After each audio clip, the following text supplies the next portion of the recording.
Matahari sudah condong ke barat ketika keempat sahabat yang kesehariannya berkumpul mengelola sebuah channel horor di YouTube dan sering melakukan live petualangan ke tempat-tempat angker, yaitu Aji, Maga, Hana, dan Tiwi, melangkah memasuki pekarangan sebuah bangunan bekas rumah sakit. Rasa tegang dan penasaran bercampur aduk di dada mereka. Aji, sang leader yang dikenal pemberani, berusaha menyembunyikan rasa gentarnya. Ia terus melontarkan candaan untuk mencairkan suasana. Berbekal kamera, senter, dan alat pendeteksi makhluk astral yang entah fungsinya benar atau tidak, mereka melewati gerbang utama yang berkarat dan berdejit menyeramkan. Rumput liar setinggi lutut menyambut mereka, seolah ingin menelan mereka ke dalam kegelapan. Bangunan utama rumah sakit menjulang tinggi di hadapan mereka, seperti monster beton yang siap menerkam. Di lobi, debu tebal menyelimuti semua benda. Meja resepsionis reot, kursi-kursi panjang berdebu, dan lampu gantung yang pecah berserakan di lantai. Suasana hening mencekam, hanya dipecahkan oleh suara langkah kaki mereka yang bergema di ruangan. Aji menyalakan kameranya dan mulai merekam. Suaranya sedikit bergetar saat ia menceritakan sejarah kelam rumah sakit ini. Maga, si skeptis yang selalu mencari penjelasan logis, sibuk memeriksa alat pendeteksi makhluk astralnya. Alat itu berbunyi pip pelan-pelan, namun ia tak yakin apakah itu gangguan sinyal atau memang ada sesuatu di sana. Hana, si periang, berusaha ceria dengan merekam detail-detail menyeramkan di sekitarnya. Namun, sesekali ia melirik ke sudut gelap dengan penasaran was-was. Tiwi, si pendiam dan pengamat, berjalan paling belakang. Matanya bergerak liar mengamati setiap sudut ruangan. Mereka menjelajahi lorong-lorong yang remang-remang. Bau apek menyeruak, campuran bau obat-obatan yang kadaluarsa dan debu yang bertahun-tahun tak tersentuh.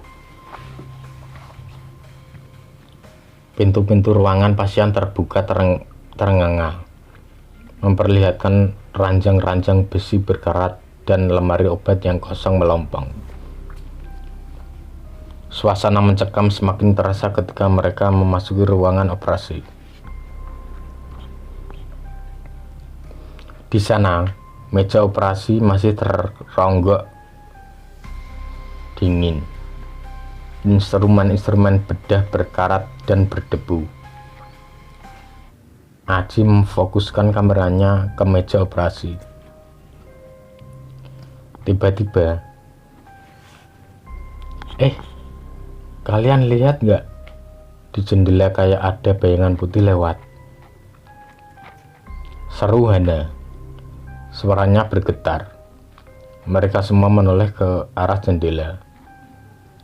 Di balik kaca yang berdebu, samar-samar terlihat sosok berkelebat panjang dan berwarna putih. Namun, begitu mereka berlari mendekat, sosok itu menghilang. Aji semakin bersemangat untuk merekam hal-hal yang aneh. Hari menjelang sore, mereka memutuskan untuk berhenti sebelum hari benar-benar gelap. Kembali ke lobi, mereka berdiskusi dan beristirahat sejenak. Rasa lelah dan haus mulai menyerang. Meski tak ada kejadian horor yang nyata, suasana mencekam dan aura negatif bekas rumah sakit sudah mulai membuat mereka merinding. Hari pertama mereka lalui dengan perasaan campur aduk. Rasa penasaran dan ketakutan berkeli dan di benak mereka. Namun, mereka bertekad untuk bertahan dan membuktikan kepada penonton kanal mereka bahwa rumah sakit ini memang angker. Malam yang panjang baru saja akan dimulai, dan mereka belum tahu apa yang menanti mereka di balik kesunyian dan kegelapan malam. Kegelapan malam menyelimuti bangunan bekas rumah sakit ini seperti selimut tebal yang menelan cahaya terakhir senja.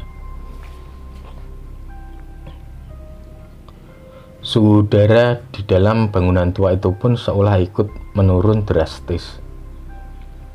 Aji, Maga, Hana, dan Tiwi berkumpul di lobi yang remang-remang. Sorot lampu senter mereka bergerak gelisah menerangi lorong-lorong yang menghitam. Rasa penasaran masih kuat, tapi hawa dingin yang menusuk tulang dan kesunyian yang mencekam mulai merontokkan keberanian mereka.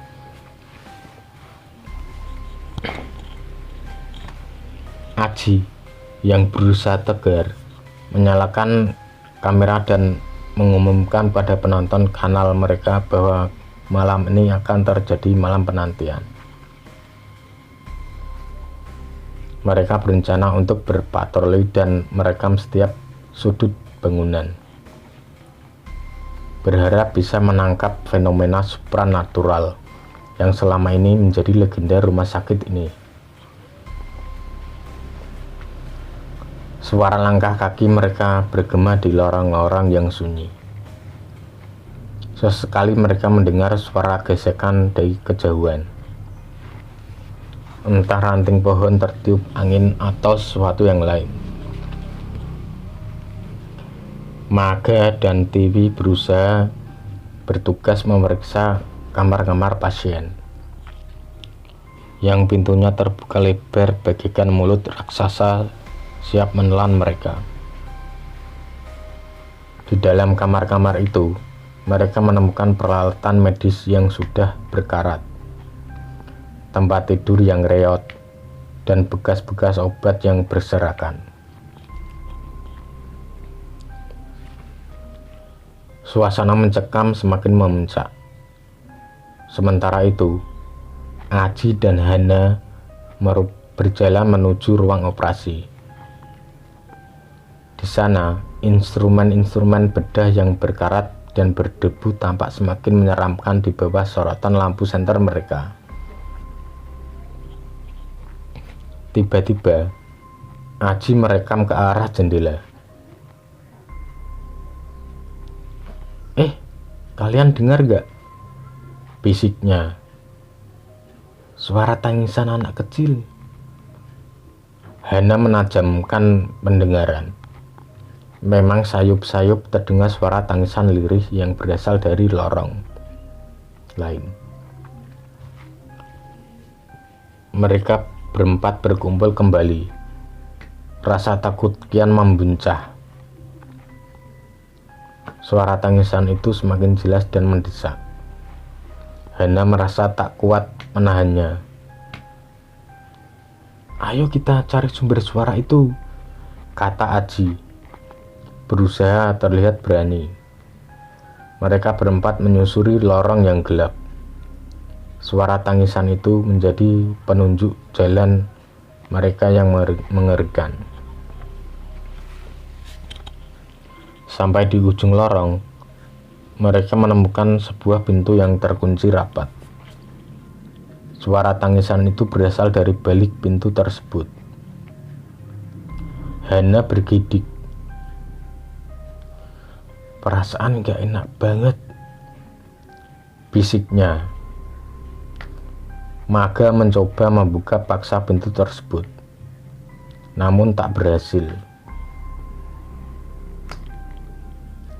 "Mungkin cuma angin," ujarnya, meski ia sendiri tak yakin. Tiba-tiba terdengar suara rintihan kesakitan yang bercampur dengan tangisan itu. Aji mengarahkan kamera ke pintu, berharap menangkap sesuatu. Tak ada penampakan, namun hawa dingin yang menusuk tulang tiba-tiba menyeruak dari celah bawah pintu. Perasaan takut dan ingin segera keluar dari sana semakin kuat. Mereka memutuskan untuk kembali ke lobi. Dalam perjalanan pulang, mereka melihat ke arah ruang perawat. Di sana, samar-samar terlihat sosok berjubah putih berdiri di jendela. Aji segera mengarahkan kameranya, namun sosok itu menghilang secepat kilat. Rasa ngeri bercampur bingung melanda mereka. Kembali ke lobi, mereka berempat saling berpandangan. Malam itu bulan baru separuh jalan, dan kejadian-kejadian aneh sudah mereka alami. Mimpi buruk tentang hantu dokter, perawat berwajah pucat, dan tangisan bayi yang tak berdosa mulai menghantui benak mereka.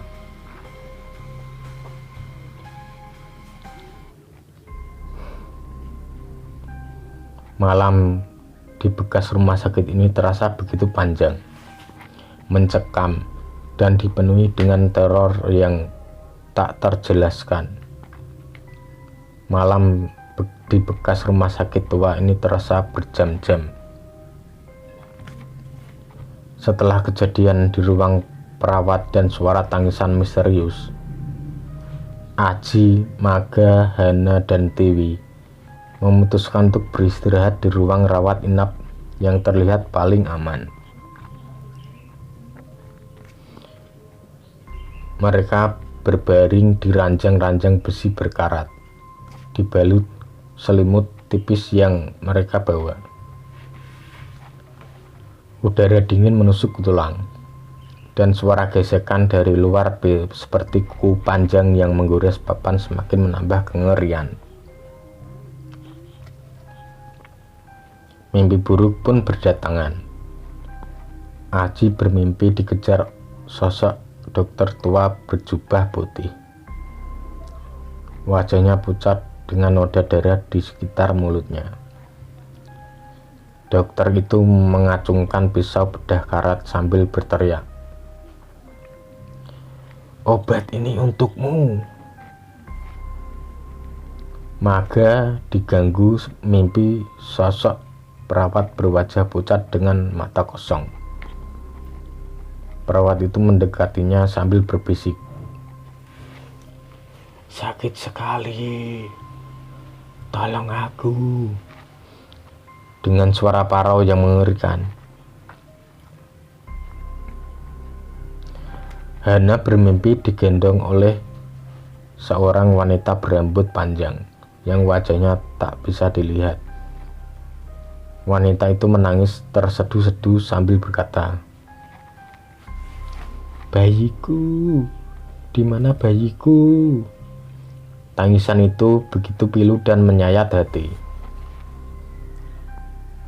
Sementara Tiwi bermimpi melihat kuntilanak berwajah seram dengan kuku panjang dan bau busuk yang menusuk hidung. Kuntilanak itu mencakar-cakar jendela kamar mereka sambil mendesak masuk. Mereka terbangun tersentak, keringat dingin membasahi tubuh mereka. Mimpi buruk itu terasa begitu nyata, membuat mereka semakin ketakutan. Suara gesekan dari luar kian jelas, seolah semakin dekat. Aji menyalakan lampu senter, Sinarnya memantulkan debu yang berterbangan di udara. "Mage, dengar nggak?" bisik Hana. Suaranya bergetar. Mage mengangguk. Ia mendengar suara bisikan yang samar-samar seperti gumaman orang yang kesakitan. "Jangan-jangan itu suara dari balik pintu yang kita temuin tadi," ujar Tiwi dengan suara gemetar.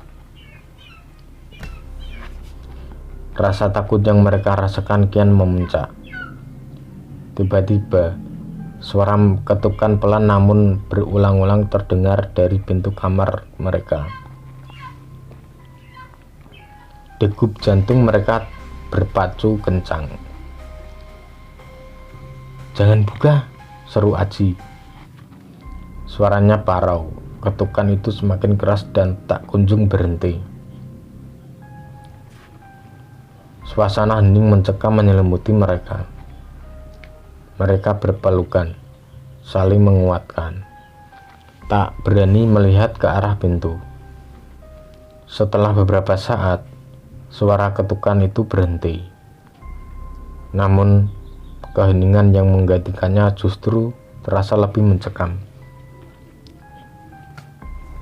Di kejauhan, sayup-sayup terdengar suara rintihan dan tangisan yang sama seperti yang mereka dengar sebelumnya. Malam itu terasa begitu panjang, dipenuhi dengan teror yang tak terjelaskan. Mereka hanya bisa berharap agar pagi segera tiba dan mereka bisa keluar dari tempat mengerikan itu. Sinar matahari pagi yang samar-samar menembus jendela bolong rumah sakit seperti membawa secercah harapan bagi Aji, Mage, Hana, dan Tiwi. Malam yang panjang itu terasa seperti berabad-abad, dipenuhi dengan mimpi buruk dan teror yang tak terjelaskan. Mereka terbangun dalam keadaan lemas dan ketakutan. Mimpi buruk yang mereka alami seakan meninggalkan jejak kengerian yang nyata. Perasaan takut dan ingin segera keluar dari tempat yang mengerikan itu mengalahkan rasa penasaran mereka. Mereka mengumpulkan peralatan dengan tergesa-gesa, tak lagi peduli dengan konten horor yang ingin mereka dapatkan. Setiap suara gesekan, setiap hembusan angin membuat mereka bergidik ngeri. Tak ada lagi keberanian yang tersisa. Dalam perjalanan menuju pintu keluar, mereka kembali melewati ruang perawat. Kali ini Hana bersumpah ia melihat sosok putih berkelebat di ujung lorong. Mage yang selama ini paling skeptis pun tak kuasa menahan rasa ngeri. Dia terus berdoa dalam hati agar mereka bisa keluar dari sana dengan selamat. Sesampainya di lobi, mereka menemukan kamera yang terjatuh di lantai. Layar LCD-nya pecah, namun Aji nekat menyalakannya. Betapa terkejutnya mereka ketika melihat rekaman video yang mereka ambil di ruang operasi bergerak sendiri. Sosok bayangan putih berambut panjang terlihat samar-samar di belakang mereka. Teriakan histeris pecah dari Hana dan Tiwi. Tanpa pikir panjang lagi, mereka berlari keluar dari bangunan bekas rumah sakit ini. Pintu gerbang yang berkarat tak lagi menjadi penghalang. Mereka berlari tak tentu arah, hanya ingin menjauhi kengerian yang mereka alami semalam.